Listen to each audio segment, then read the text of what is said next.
So hello, Sandra Dawes here from Embrace Your Destiny, and we're listening to the Embrace Your Destiny podcast. And today we're talking with Tracey Swainson, and she is a wife and fur baby mama, first and foremost. And she also is an intuitive healer, mentor, and she's passionate about supporting women who have experienced emotional trauma of pregnancy loss and personal empowerment.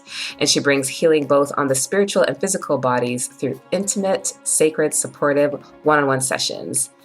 And it was the emotional and spiritual healing of her own pregnancy loss experiences that birthed her into the sacred work. So welcome, Tracey, and thanks so much for spending your time with me today. Thank you, Sandra. I'm so happy to be here and have a conversation with you today. Yes, and so for our listeners who this might be their first time listening to an episode, this is just an opportunity to share in the experiences of other women who have gone through similar things so that you can be hopeful that there is light at the end of the tunnel, that you can get through these challenging times and really find a way to be stronger for it in some way. Right, Tracey? Exactly. Sadly, many of us do have to go through experiences in life, and that's just part of life and part of growth is going through these experiences and learning how to get through to the other side and find joy and being able to inspire others along the way. Yeah. So Tracey, why don't you share a little bit about your journey? Okay. Well, my journey, I met my husband in Australia. He was from New Zealand. We ended up moving to Canada and started our life together. My dream was always to have children of our own. It's something that I had dreamed of as many people do, to have their own children and what their lives will be like. And sadly, that wasn't the case for us. I ended up having, over a period of years, 5 miscarriages and no children.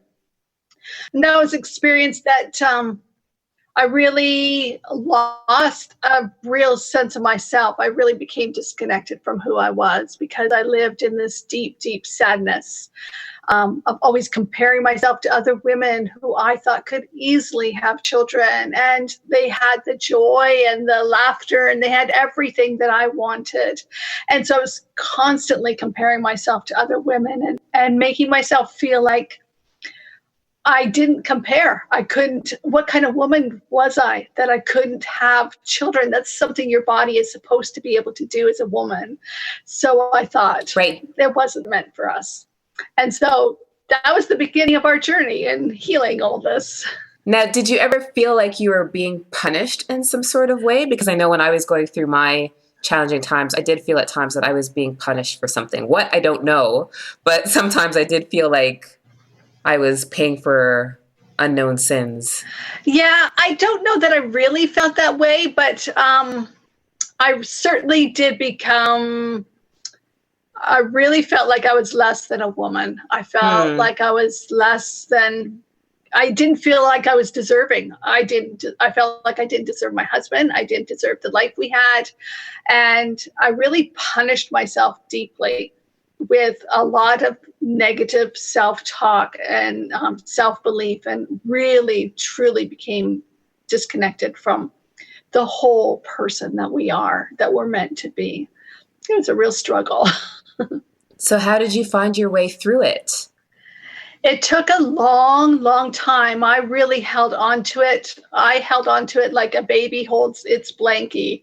I was like, for fear of forgetting. I didn't want to forget my babies.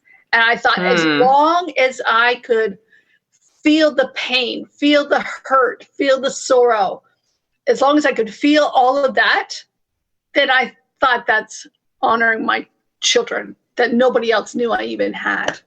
And so I held on to this for so many years. And what ended up breaking it was, first, it started with, I met a teacher who taught me Reiki, and that started a very gentle healing process. I went down that route of learning Reiki for spiritual purposes. What I didn't realize is that it affects you on emotional and physical, mental, and spiritual levels. So whatever is needing healing at that time, I had no idea, because I thought I had buried the pain so deeply inside of me that it really didn't matter until those moments that came up that did. I'd see a mother walking down a street with her children and think, oh, my children would be that age. I'd see children playing in a playground and go, what would our life be like if we had this? And the tears would start all over again. So slowly, the healing started becoming, I became more conscious of what needed to be healed. And then, I met a girlfriend, and she just opened space for me and just allowed me to talk about how I felt and all the experiences that I had. And she held space for me in the most amazing, compassionate way that I had never done for myself. I had never shown myself that compassion. And she showed me what compassion was, and really encouraged me to start looking at new ways to honor my babies, really. I had never done that. I thought that by holding on to all that fear and the pain and the sorrow and all the negativity that I had taught myself into, I thought that was honoring them, holding on to their memory. But I learned that there were other ways that I could do this that really created a sense of healing and peace inside. And what did that look like? I'll show you. One of them was, well, you can't see, but one of them was journaling. I began to journal, and I started writing, even though it had been years since I had experienced pregnancy loss and my miscarriages. I really sat down and just started writing out exactly what I was feeling right from the get-go, from the very first one. And I started writing letters to my babies. Each one of them, I would write a letter to them, who they were, what I had hoped for with them, what I had felt with each one. And then I wrote letters to myself, forgiving myself for everything that I had put myself through. Forgiveness, self-forgiveness was a big one, and showing myself some compassion. And another one was meditation. I really learned to just center myself and become more, allow the peace to start filling inside of me, filling that emptiness that I felt inside of me. So that was another one. And honoring our babies, that's something that I tell everyone that I meet, everyone that's experienced, find a way to honor your baby. For me, it was journaling and writing those letters. For somebody else, it might be a tattoo, or it might be a birthstone that they could get as a necklace and in memory of their babies, or just talking to them, just making that presence known inside of you, that you can just, like your grandparents that pass away, you can also talk to your babies that have passed away too. And just holding space, plant a tree. There's so many different things that you could do. Yeah. Just honor your child. It's really about finding something that feels good. Feels right? good. Yes. That feels good for you. And it's different for everyone. Everyone has their own way. And sometimes you have to try a few things and find out what works for you. Right. Because it might even be a combination of things, right? Exactly. Yeah. Exactly. Yeah. So where are you now? Like, how has this transformed your life? Oh, it's transformed my life in so many different ways. First, it brought about peace. All of this brought about peace, knowing that there was nothing wrong with me, and filling all that empty space with just love and compassion made me realize, by the time I started talking to other women and finding out that everything that I had felt, other people feel too. I kept all my feelings inside. For so many years, I didn't tell people what I was feeling. And I felt I was all alone, that nobody else felt the way I felt. And come to find out, so many other women do. And so many other women bury their emotions and hide their pain, and we push it down.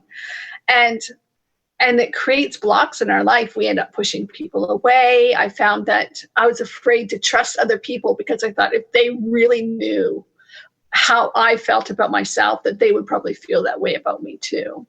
Right. Yeah, it's amazing how when you're going through those those dark times, it can be so isolating and you can feel so alone, regardless of how many, whether you've got a partner in your life and you've got family in your life, you can still feel so isolated. And that's such a horrible feeling. You know what I mean? To feel like you're going through it all on your own and that nobody else gets it is a really terrible place to be. So when you can talk about it, when you can share those experiences and know that you are not alone, I think that takes such a huge weight off. It really does. And because of that, because of everything that I've been through, often it's our dark times that create a purpose within our lives. And Absolutely. That has become now one of my purposes, is to just really support women and let them know that they're not alone in this, and that there is light on the other side, and to just really support them in a way that allows them to honor their own experiences as well as to honor their babies. And so the more I talk about it, the more other women are able to say, you know what, I'm not the only one feeling this. Yeah. Yeah. Because when you have that support system, it really makes a difference. Right. Yeah, it certainly does. And we are seeing that more and more these days, aren't we, with people that just feel like there's no one to reach out to and talk with, and with the things that have happened in the past week in the public eye there, it's really heartbreaking that people feel they can't reach out to someone else and share their heartache. No, and I think that when you realize that it doesn't matter how much you have, like how much material success you have, or all of that stuff, whether you have a significant other, whether you have a husband or a wife or whatever, that you can still go through these things, that there is no perfect life out there, right? There isn't a magic formula that protects you from going through these things. No. Right? And so it's just about really having those people that you can lean on and being willing to lean on them. Because I think that sometimes we feel like we have to hold it all in, that we don't want to be a burden to others. I think women in particular tend to be that way, right? Exactly right, Sandra. So often, don't we? We experience something, and yet we have family, and we have children, we have husbands, we have lives, and we bury our emotions and just keep moving in life, and we don't deal with what's going on inside. And then it comes up. It always comes up somewhere along the way. And that's the thing. And I think that, as much as we want to take care of others in our life, that we have to always remember to take care of ourselves. Because I said this in another interview, is one of the best pieces of advice I ever got was that you cannot give from an empty cup. Oh. So you have to take time to make sure that your energy is where you want it to be, physically, emotionally, spiritually, so that you can be there for others in your life. And so that taking time out for yourself isn't an act of selfishness. It's really it's the greatest gift you can give to others, because when you take that time out for yourself, then you can really be your best to everybody else in your life. You can be of service in the way that you truly want to be. Yeah. Right. Yeah. And I think that shift, though, it's a challenging one, because it's not something that we're taught. It's not something that I think comes naturally to most of us. No. So I think as women, we're taught to always put others before ourselves, right? Yes. And that's just something that's natural. It comes with us from little girls. We learn to take care of everybody else around us and put others before ourselves. And it's really learning to take on some really sacred self-care that covers us for every level, mentally, emotionally, spiritually, physically. So nourishing our body with good food and plenty of water and exercise and getting out in nature and having some fun. Right. Yes.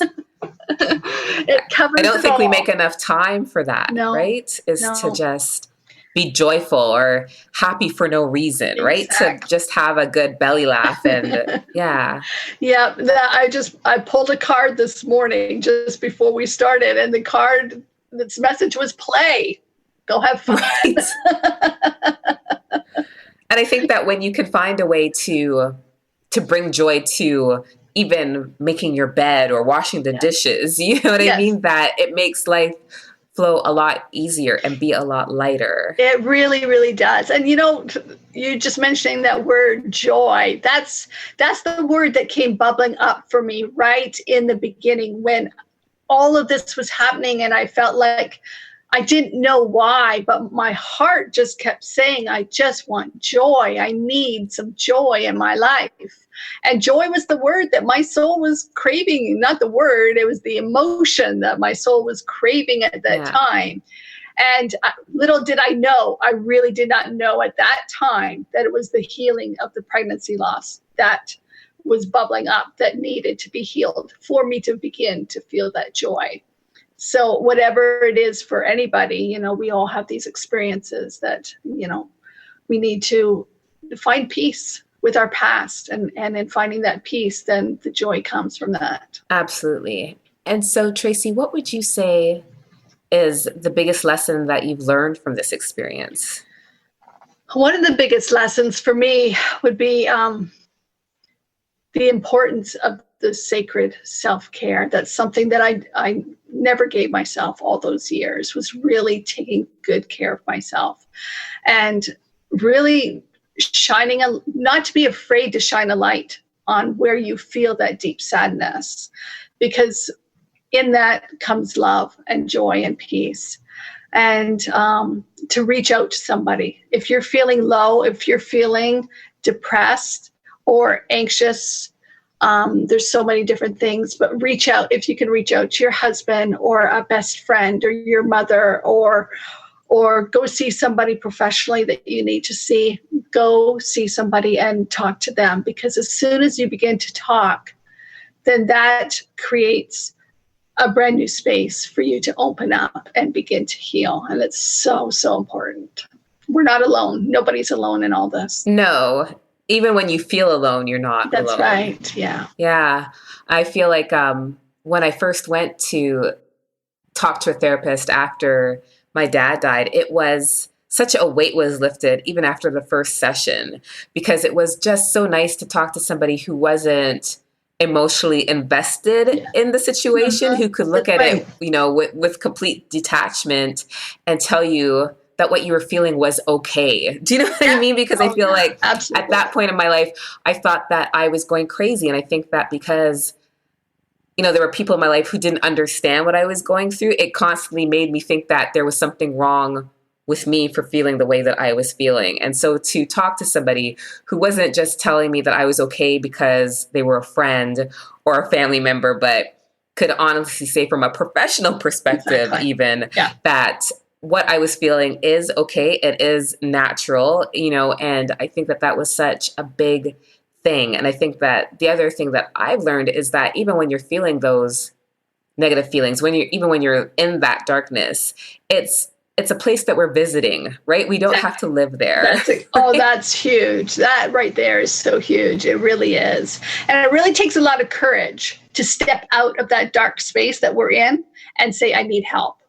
But do it. It is so worth it. And there's somebody in your life somewhere that can support you in all of that. So it's really. Yeah. The help is out there. Yeah. Yeah. Now, Tracey, what would you say, and I'm sure we've kind of touched on it at some point, for somebody who's going through a similar experience, for somebody who has just experienced a miscarriage or lost a child in some other way, what is the advice that you would give to them? The first thing I would say is really take care of your body. Take care of your body and fill it with nutritious food, and just take time for you. Cry if you need to cry. I know there's so many women that I've talked to that have little children, and so they experience a miscarriage or a pregnancy loss, and they feel like they don't have time for themselves. They have to take care of their babies. And maybe their husband doesn't understand because it was a miscarriage, and so therefore it's not tangible. They can't see and feel. They didn't have that connection with the baby. And so, right, because they never got to hold the baby. That's exactly right. And as women, we feel that connection as soon as we know that we're pregnant. We get that connection. Many of us do, not everyone.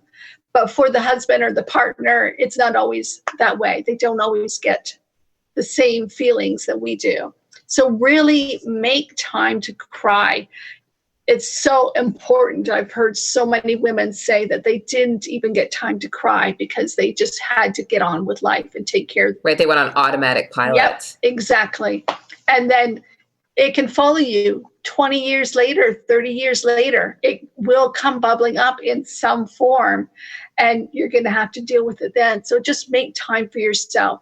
Take a luxurious bath. Go for a walk. Do what you need to do right then in that moment to take care of you. It's really, really important to just take that time for you. Write it out. Get a journal. It's a simple thing to do, and nobody else has to look at it.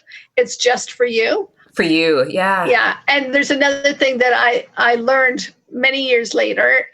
I know for me, I was really afraid to put my words on paper because I thought, what if somebody opens it up and sees my words there and sees how I really felt at that time? And it takes a lot of courage to be able to not only tell somebody what's going on inside of you, but even to write it out, to really face your feelings and your emotions and to write it out. It makes it so much realer when you do that. Yeah. And what I learned, a woman taught me was get out some paint when you're done. Write out your feelings, everything, get it on paper, and then get out some paint and paint over top it, just intuitively. Put whatever you need to put on top of it. Nobody else will see those words, but it's there for you. And then I'm not an artist in any way, shape, or form. But this is something that I do regularly. I will journal in my book, and I'll get out some paint and I'll just start painting over top of it. And then that is there for me and nobody else. No one else sees it, but there's so much healing that comes just by getting all your emotions out onto that piece of paper. And gradually over time, you're going to be able to begin to talk to someone and let them know what's going on, and just reach out for help when you can. Yeah. I find that a lot of times when my emotions are heightened, that writing it out is the best first step for me, because it helps me to organize my thoughts and get it all, you know what I mean, clearer. Yes, exactly. My journal is with me everywhere I go, and it's the first thing that I go to in the morning. I just sit down and I just start writing whatever's coming up for me in that moment. And it really is. It does help you organize your thoughts and to see, what's real and what's not. And there's a lot of healing that can come from just putting your words on paper. Absolutely. And I think that, the grieving process, no matter who you've lost, right, it can, it looks different for everyone. And I find that it's just, to be patient with yourself and the process through it all, because it's not something that, you have a set timeline that, in 6 weeks you should feel better or anything like that. That's exactly right. It can be years. It can be a lifetime. You know what I mean? So it's just really about understanding that it is a process. It's not something that you just get over, as much as I think sometimes the other people in your life who aren't experiencing it wish you would just get over it. Exactly. But it's not something that really works like that. No, it doesn't. And sadly, there's a lot of, people mean well, but they say things like, it wasn't meant to be, or don't worry, you'll get pregnant soon, right. Or just get over it. I heard that myself. Just get over it. It's in the past. Get on with life. You need to take time for you. Show yourself some compassion. Be patient and let it take as long as it has to take. And you're right, whether you've lost your father or you've miscarried or you've lost a pet or a best friend or whatever the case, it could be a job that people will grieve over, Or a relationship. I've seen that too, Yes, absolutely. So, whatever it is that comes up in life, we need to honor our own space and honor our own experiences. Whatever it is. Yeah. Yeah. Because it happened and we can't pretend it. That's right. Yeah. Yeah. We can't pretend it didn't happen. We just have to find a way to carry on in spite of what happened. Exactly. Yeah. Yes. So important. Yeah. Tracey, thank you so much for sharing your wisdom and your experiences with us. Do you have any last final thoughts to share? Well, I just want to say that if anybody who's experienced a pregnancy loss, who has no one to reach out to, you're welcome to reach out to me. I'm sure, Sandra, you'll put the information up where you can reach me. My website is my name, TraceySwainson.com. And I'm here for you. So if you just want to talk, you can call me or reach out to me. Or if you want to work with me, I do support women who experience pregnancy loss through energy healing and meditation. And I have a whole list of sacred self-practice tools that I use and support other women in healing their pregnancy loss. So I'm here for you, and you're not alone in this. So thank you so much, Tracey. And yes, if you're listening in your car or anything like that, you couldn't write down Tracey's website information, if you go back later, you can find all the information to contact her online. And thank you so much, Tracey. And I think that my final thought for the day is that I find it very interesting that the women that I've spoken to up till now for these podcasts, in these interviews, I find it very interesting that it's the trials and tribulations that they've experienced that have given them clarity on their purpose. Yeah, it is. And and that wasn't the intention. I was just looking for stories of hope, stories of people who had gone through something challenging and had made it through to the other side. But I find it very interesting that has been the common thread, is that all of this, no matter what you've gone through, it's been a course correction. Absolutely. You know what I mean? That's a great way of putting it, because it's so true. It's sort of like it knocked you around a little bit. And when you got back on your feet, it was like, okay, so this is where I should be headed. Yeah. And I think that is so awesome, because if you look at it from that perspective, then you really understand that everything does happen for a reason, right? Whether it's really good things that are happening in your life, or really crappy things that are happening, and things that break your heart and make you think that you'll never experience joy or happiness again. It's all happening for you, not to you, but for you. Yes. And it's really difficult to see it in that moment, but just give yourself some time, be patient with your journey. And that's exactly the key, I think, is that you just have to be patient, and it will reveal itself. But it's not going to be clear to you when you're in it. But when you give it time and you just keep, and you don't give up, that you will find a way. Yeah, that's right. Thank you, Sandra. It's been an honor speaking with you today. It's been a pleasure speaking with you today. And I can't wait to see what exciting things you're up to. And I look forward to, just doing more of these interviews and connecting with more awesome ladies. And again, thank you, Tracey, so much for your time. Thank you. Thank you. Bye. Bye.